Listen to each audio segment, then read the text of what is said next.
èdè Lárúbáwá ni. Kí wá ló dé tí ò lédè Yorùbá? Bí bóun ṣe wà ń bẹ̀ nù. Bó o ló ṣe máa wà ń bẹ̀ báwọn? Kò lè wà ń bẹ̀ báwọn. Hello. Ṣé ẹni tí ó bá gbà yín yóò dọbẹ̀ pọ̀ ni. Tí nínú ilé nígbà náà ta kéré, tá a bá rí i pé ẹran tí wọ́n fún wa ó kéré, àbúrò wa ò wá ẹran ńlá, á wà ní jádọbẹ̀ yẹn pọ̀ jájọ jẹ́. Hello, can you please calm ẹ jọ̀ọ́. Ẹja bọ́ sí báyà gangan, ẹja bọ́ sí báyà gangan, ẹja gbàgbé lẹ́yìn. Ṣé ẹ máa lo Allah straight because no time. Allah. Ẹ ṣe ó yá bismillah. Laqitumul ladhina kafaru fadarba riqabi. Bí ẹ̀yin ṣe máa ń tú, ẹ máa ń tú sí pé tí ẹ bá ti pàdé àwọn. Ẹ fi bá a ṣe ń tú lẹ̀ fásirì máa kana indak tẹ́ bá fàhímà ẹ̀ tú ń bẹ̀. Okay, fàídà laqitumul ladhina kafaru. Tí ẹ bá pàdé àwọn gèfèrí, àwọn ẹlẹ́bọ fi sahatil qitali ní fil ma'araka wal harb, ní ogun gangan oní ń sọ. Ṣé ń tán gbé jáde ilé nǹkan? Bẹ́ẹ̀ ni fàídà laqitumul. Níbo lẹ ti rí sáàtìl qitali ń bẹ̀? Náà ni ẹ máa fara balẹ̀. No, àwọn kì í ṣe báyẹn bí irú ọwọ́ wo nìyẹn? Tẹ bá lọ kí ló dé tẹ̀ nǹkan tí ò sí nínú táwọn wò? Kí ló dé tẹ̀ ń fi sáàtìl kìtàlì sí sójú ogun bẹ́ńbì? Ó dáa, ẹ jẹ́ kí n sọ. Ẹ̀ka tó wà nínú Quran yìí, tẹ bá nídi tafsir, wọ́n á gbé jáde fún yín, anything tẹ bá nídi. Ẹ jẹ́ kí n sọ kí nìkan fún yín. No. Ẹ kọ́kọ́ ka eléyìí àlámọ́ bó ṣe wà bẹ́ẹ̀. Ẹ lè fi tí ń kun náà, are you a prophet? Ẹ máa gbọ́ mi yé. Ṣé mọ̀ pé nínú usulul fiqi, a ní kí ní nǹkan tá à ń pè ní an-nusus. Ẹ wo bí àfa ò ní nùsùsì, ẹ kọ́kọ́ ka eléyìí náà. Ṣé nùsùsì yẹn ló ní kẹ́ ẹ máa fi kú Kùránì tẹ́ bá ń kà? Kẹ́ ń kà ní lugawiyyan lédè. Ẹ kà á bó ṣe wà níbí kẹ́ ẹ tú. Tẹ́ bá wá ní ìdílé yẹn ẹ wá kà á. Ẹ mọ̀ yí pé kò wá lè lọ báyẹn. No. ọ̀rọ̀ wọn Allah sọ̀rọ̀ ẹni ò lè lọ báyìí. No, ẹ máa gbọ́ mi yé lóòótọ́ Allah. irú ọ̀rọ̀ wo lẹ ń sọ ẹ ká kí ìbò yẹn kọ́kọ́ wà ń bẹ̀ náà. Ó dáa. Fàídà laqitumul ladhina kafaru. Tí ẹ bá pàdé àwọn kòkòrò. Tẹ́ ń gbọ́. Hello. Takadam ẹni ṣó. Fàídà laqitumul ladhina kafaru. Tẹ́ ẹ bá pàdé àwọn gèfèrí. Fadarba riqabi. Ẹ lù wọ́n lọ́rùn. Hello. ṣẹbẹ́lẹ̀ mọ kéwù ni. Bẹ́ẹ̀ ni fadarba riqabi. Bẹ́ẹ̀ ẹ máa gbọ́ mi yé fadarba riqabi. Ẹ gé wọn lọ́rùn. Ẹni ṣó ńlẹ̀. Tẹ́ mo gbọ́gbọ́ mi yé. Ẹ̀yin lẹ sọ pé tí n tú ní lugawiyyan ni mo fi tú pé ẹ tú bó ṣe wà ń bẹ̀. Ala fahmil Qur'an ẹ kọ́kọ́ tú náà bó ṣe wà ń bì náà. Tẹ́bá wá ní ìdí tó fẹ́ fi tún àyọ̀tọ̀ nìyẹn ẹ kọ́kọ́ túbọ̀ ìwà ń bì. Ó sì wá ń bí òkè. Fàídà laqitumul ladhina kafaru. Tẹ́ ẹ bá pàdé àwọn tọ́já sí pé wọ́n kọtọ lọ́hùn, wọ́n àgbà fọ́lọ́hùn. Allah. Ó dáa, wọ́n àgbà fún Allah. Fadarba riqabi, ẹ lù wọ́n lọ́rùn. Hello. Okay. Ẹ̀yin fún ara yín mọ̀ wípé ẹ gé wọn lọ́rùn ló wà ń bì. Hello, please. Níbi tí Ọlọ́run gan ibi tọ́lọ́run ti lo dọ̀rábà fún òwe ṣé ẹ lè sọ pé fadarba riqabi ẹ máa pa ọrùn wọn lówe. Ní sọ bá ń láyé. No, kí ló dé? No, I don't like gaslighting. N tó wà ń bì tá a mọ̀ tó wà ń bì ẹ kọ́kọ́ tú bó ṣe wà ń bẹ̀ náà. Tẹ́ bá ti wá tú hello àfàì. Ẹ máa tú bó ṣe kí ló ń ṣe yín náà? Ṣé àmọ́ bí ọ̀rọ̀ ṣe ń rìn ní kọ̀ọ̀kan kẹ́límà kọ̀ọ̀kan bó bá ṣe jòkó láàyè kọ̀ọ̀kan àmọ́ tó ń sọ yín. Mo fi ń sọ fún yín pé ẹ jẹ́ kí n tú bí àwọn àfáà gidi ṣe tú. Tútú tẹ́ máa wá tú yẹn kì í ṣe tútú tẹ́ wàá lọ gbé kẹ́límà kan láti ta sínú ẹ̀.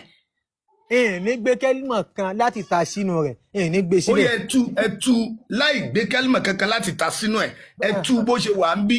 Sísè mọ̀ pé at-tafsiru sahih. Ẹ fi tafsir àti tafsiri sahih àti sẹ́kì àti gbogbo ẹ̀ kọ́kọ́ tún kéwì náà. Ṣé mo lọ gbé rí mi ni? no ẹ tún tó wà bí yìí náà. àfọ ẹ farabalẹ̀ tẹ́yìn bá fẹ́ tú bá máa tú ẹlẹ́ẹ̀mọ̀ àfà yìí ní mọ̀ tú bò ń ṣe á ní mọ̀ tú kí ni ó ṣe mí. ó yẹ tú kéwù ìtẹ́ bá mọ̀ tú. ó dà fàyídà laqitum alladhina kafaru tí ẹ bá pàdé àwọn gèfèrí ṣé àgbọ̀n mi ṣe pé yóò ṣàyànnà náà rẹ̀ náà ni. tó bá pàdé àwọn kèfèrí ẹ ti tú yẹn nìyẹn fàdọ́rùbà rẹ̀kọ́ọ̀bì kinayatun anil qatl ẹ pa wọn. àfà yìí kò ní di gìnáyà ẹ ló kò ní di gìnáyà ntẹ́ ti gbọ́yé yẹn náà ni kẹ́ ẹ tú síbẹ̀. ó dà ntẹ́ yìí ń tú pé ó dà ẹ gé wọn lọ́rùn. ntà ń tukọ̀ ntó wà ń bẹ̀ ẹ filẹ̀ àníṣe àfà yìí ntó wà níbí yìí ntó wà níbí yìí aláṣíyàgùn kàlámì bó ṣe ń bọ̀ yìí gangan ẹ tú tó wà ń bẹ̀. aláṣíyàkì kàlámì náà lèmi náà sọ fún yín pé ẹ mọ̀ pé èyí náà tó pé aláṣíyàkì kàlámì tẹ́yìn bá fẹ́ tú Kùránì tó bá wà sahih èyí ó lo ṣẹ̀yàkù kàlámì náà fi tú tí ó fi bá a mu àti sábàbù nùzú. àníṣe ẹlò láàrin ẹ̀yin àtàlà ta ló ní ọpọlọ jù. Allah subhanahu wa ta'ala ni. Allah ni. Hello? Hello?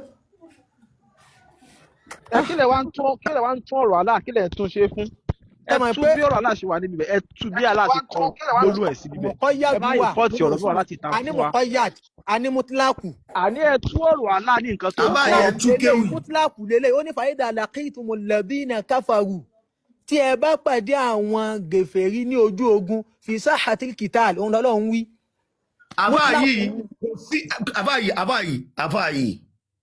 àfáàyè gbogbo àyè lèèyàn ti lè pàdé èèyàn. Gbogbo àyè o lè pàdé èèyàn lójú ọ̀nà tí lọ́n ra ń jẹ.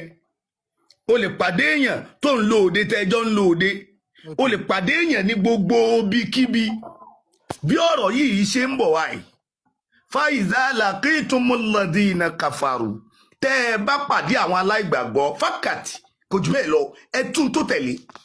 Fàyídà laqitum ìtẹ̀yìn kò ṣe gbogbo ojú ọ̀nà ló tún bẹ́ẹ̀. àfààyè mo ní kò síbi ní gbogbo ojú ọ̀nà kò síbi téèyàn ti lè pàdé àwọn aláìgbàgbọ́ ẹ tún nǹkan tó wà bí ìyá àfààyè bó ṣe wà ń bẹ̀ láì tí ì fi ti yín kún. òkè tí n tú bó ṣe wà ń bẹ̀ àbí. ó dà fàyídà laqitumul ladina kafaru tí ẹ bá pàdé àwọn tó já sí pé wọ́n kọ̀ tọ́lọ́hun fàdọ́gba rẹ̀kọ́ọ̀bì ẹ lù wọ́n lọ́rùn. àfààyè odò ń dà yín láàmú odò àfààyè ẹ kọ́kọ́ ní sùúrù náà odò ń dà yín láàmú. Oyè bóyá kádàrá ní kẹ́ẹ̀tú wá tún kéwú kọ́ ni tá bá ní kàfàrà èèyàn kàfàrà ṣé ìtumọ̀ kọta láà ní kàfàrà ṣé kèfèrí ò sí nínú mùsùlùmí ìtàntú kàfàrà sí ni aláìmoore ẹni tí kò ṣe ṣúkúrù lásìkò tó yẹ kó ṣe kò ṣe ṣúkúrù lásìkò tó yẹ kó ṣe kò ṣe ẹ̀tọ́ tó yẹ kó ṣe kódà ẹni tí ò kírun lásìkò ẹ̀ kèfèrí ni làálàá fi ṣe pèlè ó ní fawailun lil musallina oye alkafiruna bainal muslimin bọ́tí bẹ̀yẹn kọ́ là ń lọ ẹtúkéwù yìí bó ṣe wà ń bí faiza laqitumul ladina kafaru fadorba riqabi oye láì fi ti yín kún fadorba riqabi kí ló wà ń bẹ̀ àtà ìzá àsìkántùmóhùn bẹ́ẹ̀ ṣe ẹtúkéwù yẹn lọ tẹ́ bá wá tú tán tẹ́ tú gbogbo tẹ́ fẹ́ tú tán kalẹ̀ báyìí ẹ wà lọ gbé gbogbo tíra tẹ́ nílé yẹn ẹ wà tán kíní yín sí kámẹ́rà àṣẹ̀ṣẹ̀ wá wọnú kéwù gangan ń gbò jẹ́ tọ́pìkì wa rèé àṣẹ̀ṣẹ̀ wá wọnú inú ẹ̀ gangan bọ́ jẹ́ kọ́kọ́ tú bó ṣe wà ń bí náà oye kò bọ́pọ̀ lọ́mú ẹ máa lù wọ́n lọ́rùn oye kò bọ́pọ̀ lọ́mú kò lẹ́kọ̀ọ́ kò mẹ́kọ̀ọ́ kankan dání àlá ọ̀nà mọ́kànlá ni àlá lo dọ̀rábà fún nínú kùrà ẹ mọ̀ wípé n tó wà ń bí yìí ni dọ́rbà rẹ̀kọ́bì ẹ máa gé wọn lọ́rùn ẹ dẹ̀ ti tún bí yìí sìn clinton gaslight I don't like ẹni tí ó lè ṣòdodo òun là ń fẹ́ kì í ṣe ẹni tó fẹ́ tirọ́ bọnú òdodo ọ̀rọ̀ àlá òdodo ni ẹ kò nídìí irọ́ tí so ẹ tan máìkì kẹ wá tú mo fẹ́ dákẹ́ fún yín kẹ́ tú bó ṣe wà ń bẹ̀ so ẹ tan máìkì yín à ń gbọ́ yín.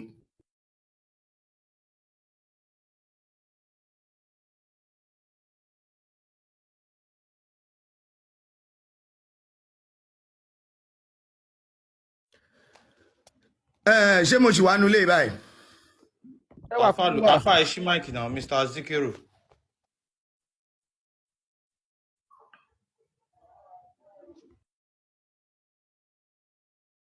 Afa ẹ ṣí máìkì náà.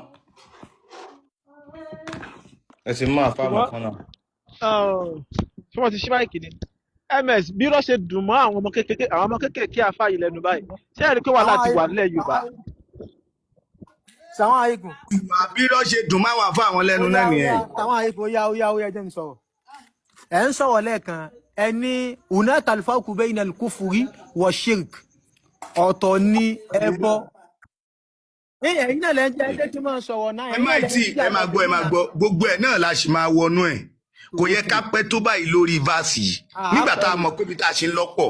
Ẹ wá tú váàsì yìí bó ṣe wà ń bẹ̀ náà ká lè tètè lọ. Okay. فإذا لقيتم الذين كفروا tí ẹ bá pàdé àwọn tó já sí pé wọ́n bá kọtọ lọ́hùn tó já sí pé wọ́n kọtọ lọ́hùn náà kí lẹ́ pé Allah ok tí tẹ bá pàdé àwọn tó já sí pé wọ́n bá kọtọ lọ́hùn fàdọ́rùbà rẹ̀ kọ́ bí Bí wọ́n kọ́ ọ̀la ẹ̀yẹ ṣe báyìí náà. ó dà Allah ní ẹgbẹ́ wọn lọ́wọ́. Sheikh Tani Dawa Foundation ẹ máa bọ̀ lókè náà. Mo ti send invite sí. Fàdọ́rùbà rẹ̀ kọ́ bí ẹgbẹ́ wọn lọ́rùn. Hatta idha athkhantumuhum tí tẹ́ fi pa gbogbo wọn kẹ́jọ́ fi sàn án lẹ̀ dáadáa. Fashuddul wathaqa ẹ wá mú wọn lẹ́rú ẹ kó wọn lẹ́rú ẹ dè wọ́n. Fa imma manna báàdù bó bá wù yín ẹ lè tú wọn kalẹ̀ pé tán máa lọ ẹ lè tàwọn ọlọ́run pé tán ẹ máa lọ àmọ́ yín lẹ́rú mọ́ wọ́n ń mọ fìdáàn tó bá sì wù yín ẹ lè gbowó lọ́wọ́ wọn. hátà tádọ̀ alḥarbu awzaraha títí ogun òfin tán lẹ̀ tí òfin ní sógun mọ́. dhalika eléyìí yẹn tí mo fi sọ wípé tẹ́ kọjú síra yín tẹ́ jà yẹn walau yasha'ullahu tó bá wu ọlọ́run ọba lantasara minhum yóò ràn yín ṣe tó já sí pé yóò pa wọ́n rẹ́ láláì sí pé bóyá ẹ̀yin mùsùlùmí ẹ kọjú wọn ẹ bá wọn jà ọlọ́run lè pa wọ́n rẹ́ tó bá wù tí ó kún yín lọ́wọ́. Alo Allah àwọn èèyàn ń dààmú comment section Allah. Walakin ṣùgbọ́n liyabluwa ba'dakum bi ba'din ọlọ́run fẹ́ fi ṣàdánwò fún apá kan yín ni walladhina qutilu ẹ̀wá náà. Àwọn èèyàn ò ní gbọ́ yín yé pẹ̀lú ọlọ́run tẹ́ ń lò yẹn o kì í ṣe tàbí ṣèkà fún òfin bíbá yìí ni. Allah walladhina qutilu ẹ̀wà àwọn tó yá sí pé wọ́n wá pa sí ojú ọ̀nà ọlọ́run ọba falan yudilla a'malahum. Ẹ jẹ́ kí àáfà yìí máa lọ lè máa tí ò bá tí ì mọ̀ kí ó ẹjẹ́ kó máa lọ náà. Èwo àwọn máa sùn kẹyọ kan lẹ̀ ní 100 times. Tẹ́ ẹ bá sùn kẹ́ ẹ̀ lè lo Allah for the last time. Ẹ sọ̀kalẹ̀ Allah is Allah. Tí wọ́n ti mọ̀ pé ẹ̀ ní lè lo Allah máa lè kí káwọn àbá tó lè ka kí wọlé náà. Ó dà mo ti parí Allah ní mo sọ nísìnyí Allah ó dà kò sí wàhálà Allah ó yá mo ti ka tán mo ti sọ tán. Gbọ́ yín láti ibi tó ti sọ pé ṣé pé Allah máa tó bá jẹ́ kó bá wo Allah ni Allah ò bá pa wọ́n fúnra ẹ̀ ṣùgbọ́n òun lágbára ló ń fi ráwọn mùsùlùmí àbí kílẹ̀ tún ní ìbẹ̀yẹ bí akẹ́ tún bẹ̀rẹ̀ tó. walau yasha'ullah tó bá wu ọlọ́run ọba lantasara minhum. A ní tó bá Allah ní sẹ́ẹ̀. Allah ní tó bá wu òun fúnra òun lantasara minhum òun pa wọn rẹ́ láláìsí pé bóyá àwọn mùsùlùmí ó bá wọn jà yánjọ dájú kọra wọn. Walakin ṣùgbọ́n ọlọ́run ọba liyabluwa náà ṣùgbọ́n Allah sọ wípé liyabluwa ba'dakum bi ba'din òun fẹ́ fi apá kan yín ṣe àdánwò fún apá kan ni walladhina qutilu fi sabilillah gbogbo àwọn tó já sí pé wọ́n wá pa sí ojú ọ̀nà Ọlọ́run ọba falan yudilla a'malahum iṣẹ́ wọn ò nínú yẹn jèrè iṣẹ́ wọn o. gbogbo ń tẹ́ tún bẹ̀ yẹn blasphemy lẹ fi ṣe gbogbo ẹ̀. ok mo ń gbọ́ nǹkan tẹ́ ń sọ. Oye blasphemy. ok Ó yẹ kí àwa ọmọ Ọlọ́run ká arrest yín ká má jẹ́ kẹ́ ẹ súnlé lálẹ́. ok Torí pé gbogbo ń tẹ̀ ń wí látàárọ̀ ẹ̀ kàn ń parọ́ ọmọ lọ́nà. ok mo ń gbọ́. Now ẹ wá jẹ́ kí kálukú kẹ́kọ̀ọ́ rẹ̀ lọ́wọ́ báyìí nìsín. Ẹ wá tuntun tẹ́ ẹ bá fẹ́ káwọ ọmọ Ọlọ́run bínú. Oye ẹ tuntun láti ìbẹ̀rẹ̀ yẹn ẹ tuntun délẹ̀ tí gbólóhùn Ọlọ́run ò ní jáde mbẹ̀ tí ò bá ti wá rọ̀ yín lọ́rùn. Oye ẹ bọ́lẹ̀ báwọn a jẹ́ pé ẹ tí wà competent tó nìyẹn. Ṣé mọ̀ pé competency nígbà míì èèyàn máa ń ríra rẹ̀ bíi pé níbi kéwú hó lórí mi dé tí ò ní mọ̀ pé tíntín ní báyìí náà ni kéwú ọ̀hún àfi bó bá gbé dé agbami kéwú. So now ẹ wá bá wa tuntun látòkè láì fọlọ́run sí i láì bọ́lọ́run ló kọjẹ́ láì sọ ohun tọ́lọ́run ò sọ láì tiẹ̀ sọ pé ọlọ́run ọba tí ò bẹ́ẹ̀ nìkẹ́kẹ́ sọ tó jókòó rẹ̀ jẹ́jẹ́ láì pè é dá sí i ẹ wá bá wa tuntun látòkè délé bẹ́ẹ̀ sà. Bismillah. ẹ jẹ́ kí n tú tí ẹ̀yin bá fẹ́ tú Al-Qur'an èyí ó tú Al-Qur'an. tẹ́ ẹ bá fẹ́ tú Al-Qur'an yọkọ̀ lọ mú gbóná. na tí ẹ̀yin bá fẹ́ tú Al-Qur'an èyí ó tú Al-Qur'an bí síyáàkì ni bó lọ́wọ́ ṣe ń bọ̀ èyàn máa ń tú Al-Qur'an bí sábàbí nuzul kí ni òkùnfà tí kíní yẹn fi sọ̀kalẹ̀ tí yẹn bá fẹ́ tú Al-Qur'an èyí ó tú Al-Qur'an bí fahami sọ̀hábà wal ulama èyí ó tú Al-Qur'an pẹ̀lú bó kí ni àgbọ́yé àwọn sọ̀hábà bó ni wọ́n ṣe tú àyà yìí bó làwọn àfáà náà ṣe tú àyà yìí àwọn àríbá yìí pé fa idha laqitumul ladhina kafaru. Àfáàyè ok ṣé yóò bá àbí ó dà gbẹ̀ ní ṣe Yorùbá mo wò bẹ́ẹ̀ mo wò. ẹ tú lọ́mọ náà mà bó ṣe dá tú pé dájọ́ sọ̀rọ̀ ọmọ gẹ́gẹ́. Sọmọ Yorùbá ni yín. níbo á ní mi ṣé Fúlàní ni Yorùbá náà ni mo ń sọ Yorùbá náà ni mí. Yorùbá yín gan ó jọ Yorùbá tó máa ń jáde lẹ́nu Fúlàní ní máa ń fẹ́lẹ́ báyìí. Oyè bá ní oyè mò ń bọ̀ wá. A ti sọ pé ọ̀nà méjì la fẹ́ gbà tú Kùránì yìí. Bẹ́ẹ̀ni. A kọ́kọ́ tú gẹ́gẹ́ bí Allahu ṣe sọ. Bàbá wa tú yẹn tán a ṣẹ̀ṣẹ̀ wá wọnú gbogbo àwọn onímọ̀ ọ̀nà mẹ́wẹ̀ẹ̀wá jẹ́ kí n pè lọ́nà mẹ́wẹ̀ẹ̀wá ṣá tí wọ́n ń gbà tú Kùránì. Ẹ ṣáà má wọrí tá a bá débẹ̀.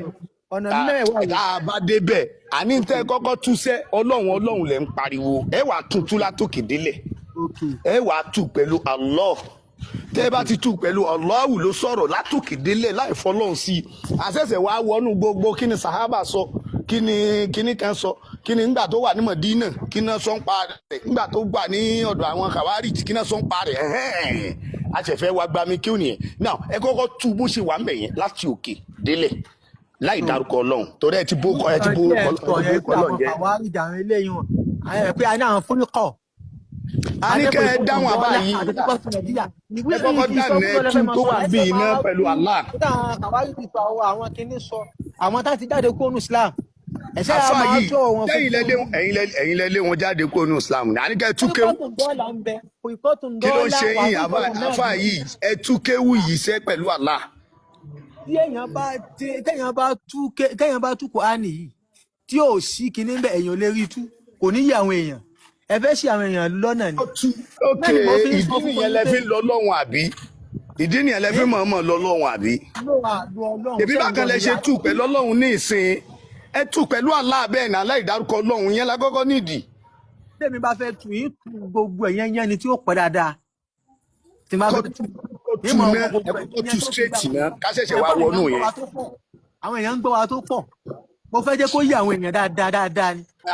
ní ẹ jẹ́ kó yá àwọn èèyàn kódà torí tí yàn lè má gbá fa mi sókè báyìí àníkẹ́ kọ́kọ́ tu ná pẹ̀lú bẹ́ẹ̀ ṣe lo ọlọ́run yẹn tẹ́ bọ́ ọlọ́run ló kọjá yẹn ẹ kọ́ jẹ́ kí gbogbo ayé mọ̀ pé ọlọ́run kọ́ Allah ẹ lo Allah yẹn látòkè délẹ̀ bẹ́ẹ̀ ṣe túlẹ̀ kẹ́ tú bẹ́ẹ̀. ṣé mo lè béèrè question yẹn wọ̀nyí sà. kò tí ì nídìí question ẹ kọ́kọ́ tú bẹ́ẹ̀ náà. ṣé Allah àti ọlọ́run ṣé àwọn àyẹ̀ṣe kankan ni. ẹdún náà o. Tẹ́ẹ̀kẹ́ yóò bá ń sùn ṣe èké yóò bá ń sùn. ṣẹ́rí ẹ máa gbọ́. àwọn nǹkan kan wà tá a máa ń kó papọ̀ mọ́ra wọn.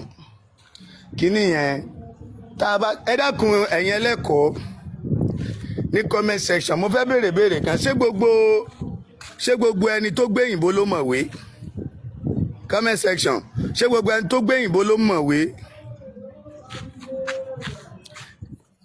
torí mo fẹ́ mọ̀ nǹkan kan ni o èèyàn lè gbé ìbò kó mọ̀ mọ̀wé àrùn tó ń ṣe àfáà yìí lélẹ̀ àfáà yìí ahọ́n rẹ̀ dá sí lárúbáwá ni kò mọ kéwú ẹ̀ tún mọ síágù kéwú ẹ̀ mọ tìǹtìǹ kéwú wèrè mọ́ mọ́fà ẹ̀ kò yé yín so kéwú tó wà ń bí ìyá àfáà yìí ẹ fi lárúbáwá yín yẹn lẹ̀ bóyá lu àwọn báńdíìtì lẹ ti lọ kéwú irú yín náà là ń wá ká lè mọ̀ pé gbogbo ń tẹ́ kó sórí yẹn irọ́ ni oye ẹ tú kùránì yìí bó ṣe wà ń bí ẹ wá lọ Allah faiza laqitumulladina na káfàrú Allah ní tẹ́ ẹ bá pàdé àwọn aláìgbàgbọ́ fadarbar riqabi Allah ní ẹ máa dú wọn lọ́rùn lọ ẹ máa dú wọn lọ́rùn nìṣó ẹ pa wọ́n dáadáa so ẹ wá tú bẹ́ẹ̀ pẹ̀lú Allahu kẹ́ ẹ jẹ́ ká yóò mọ̀ pọ́lọ́ nǹkan tẹ́ bá ti wá tú tán tó bá jẹ́ pé kí lọ́lọ́run kí làálẹ̀ tó kọ́kọ́ fẹ́ wọnú ẹ̀ á kọ́kọ́ yanjú ẹ̀ fún yín náà ká tó wá wọnú ọ̀dọ̀ àwọn alùtàfàṣírù ọ̀dọ̀ àwọn onísábàbù nùzúlù oyè á tó wá wọnú gbogbo fíìdì mímọ̀ lórí ọ̀rọ̀ yìí ẹ lè mọ̀ pé ìta rí ń bí gan ó burú ju táwọn kan tún padà gbà lérò lórí ẹ̀ lọ ẹ ṣáà má padà tà ẹ dẹ̀ má jẹ́ ó tán ẹ tán máìkì yín kẹ́ bẹ̀rẹ̀.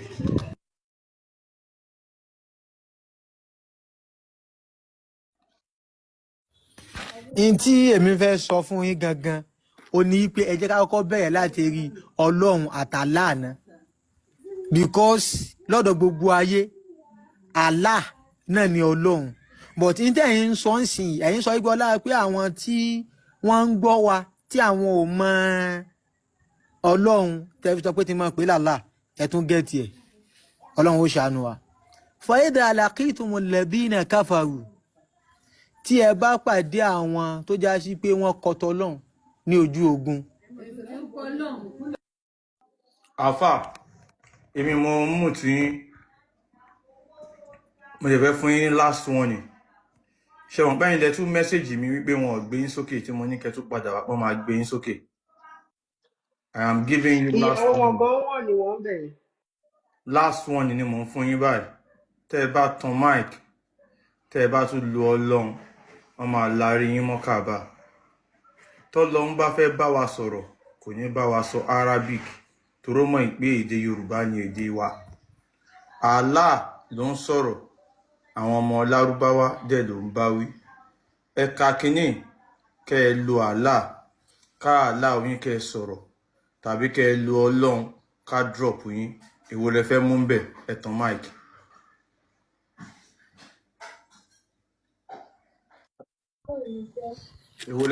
Alaqtumulladhina kafaru ọlọ́run ní tí ẹ bá pàdé àwọn.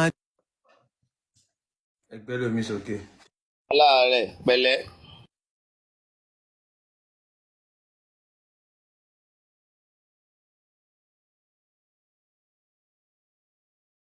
délé kì í ṣe àmẹ́sà. ó ti wá mi tó ń pariwo. Okay. aláàárẹ̀ pẹ̀lẹ́ Mr. Ọlárẹ̀wájú ṣẹwà ń bẹ̀.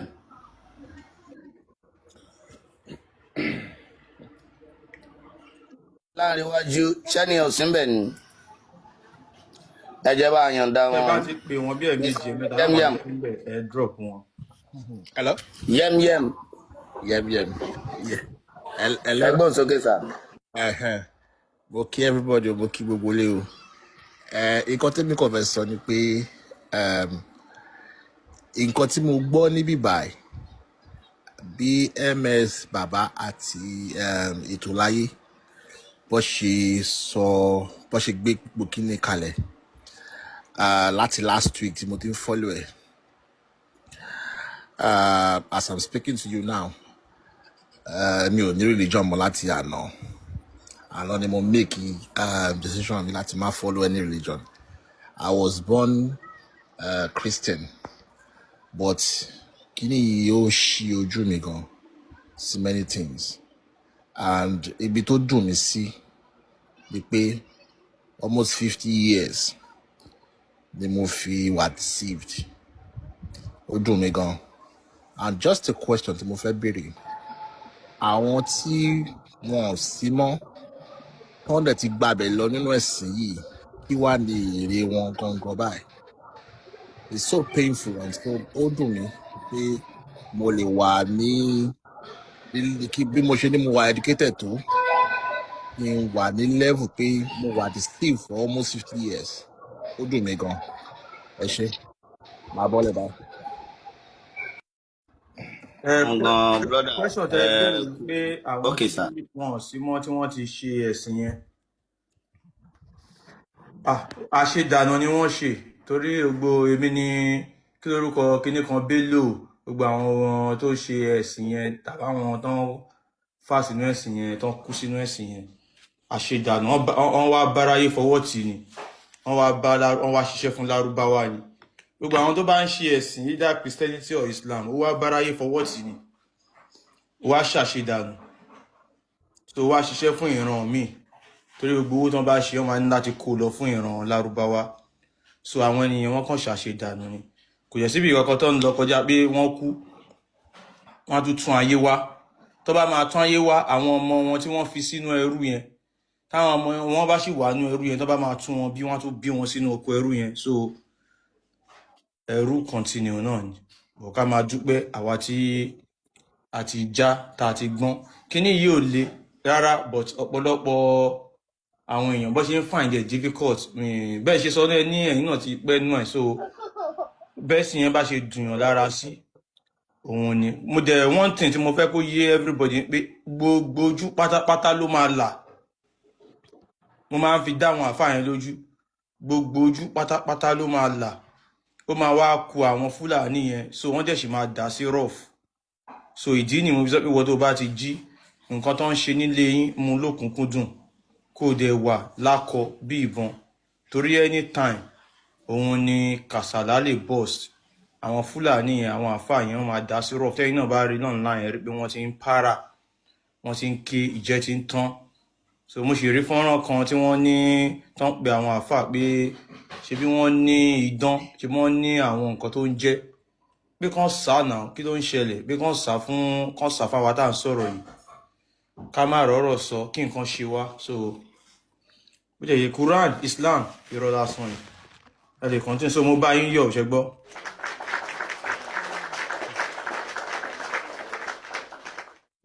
Ẹ̀yin náà gba clapping lénìí. Congratulations. Thank you my brother. Ẹ kú oríire, ẹ ṣé. Jẹ́ ti níbèrè tẹ́fẹ́ béèrè ni. No, at all. At least ó kàn jẹ́ pé ìdílé tí mo ti wá, ìdílé Muslim ni, kó tó di pé popsi mi wá change to Christian. So àwọn tó tí mo lọ find out ni pé why tí wọ́n ṣe change sí Christian. And again, orúkọ yẹn mo ṣẹ̀ṣẹ̀ wá tó wá lọ find out orúkọ yẹn pé ó jẹ́ popsi mi jẹ́ Muhammadu. So Muhammadu, àwọn kí ló táwọn náà wá change láti Muhammadu sí Michael. So that means pé àwọn náà ti rí kíní yẹn láti ilẹ̀ nìyẹn, but ibi tó wá lọ náà same thing náà làwọn méjèèjì. So kọ pé no, ẹbí bọ̀ wọlé wà ní state yẹn mọ́. It's better kí n wà neutral, kí n má ní religion, but then kíyàn tẹ̀tọ̀ padà sí. Ẹni tó bá kúrò nínú Islam tó tún lọ́nà Christianity bí ìgbà tó ó sá kúrò lọ́wọ́ olè olè tó fẹ́ gbowó lọ́wọ́ àtẹ̀mí tó tún wá fún fẹ́ǹsì tó bọ́ sọ́wọ́ báńdíìtì ṣe mọ̀ pé owó àtẹ̀mí làwọn yẹn náà fẹ́ gbà so kò yá wọn yàtọ̀ nǹkan kan náà méjèèjì ìkan wà ní English ìkan wà l'Arabic ìyàtọ̀ méjèèjì náà nìyẹn. But the thing is that bẹ́ẹ̀ wise thing content ṣe is an eye opener, but trust me, tó bá yẹ pé ẹ máa fall sí Christianity now, there's gonna be a lot of war coming in. Wàhálà yẹn máa pọ̀ gan díẹ̀. You understand? So tell you now about it already. Elédùmarè dẹ̀ máa fún yín ṣe, but it's not going to be easy. No, Trust me. méjèèjì náà là ń kó pọ̀ méjèèjì náà àwọn èèyàn ń ṣiṣẹ́ lọ lórí àwọn Christianity náà ó kẹ́ ẹ̀ tí engage tọ̀dọ̀ àwọn Christian rí.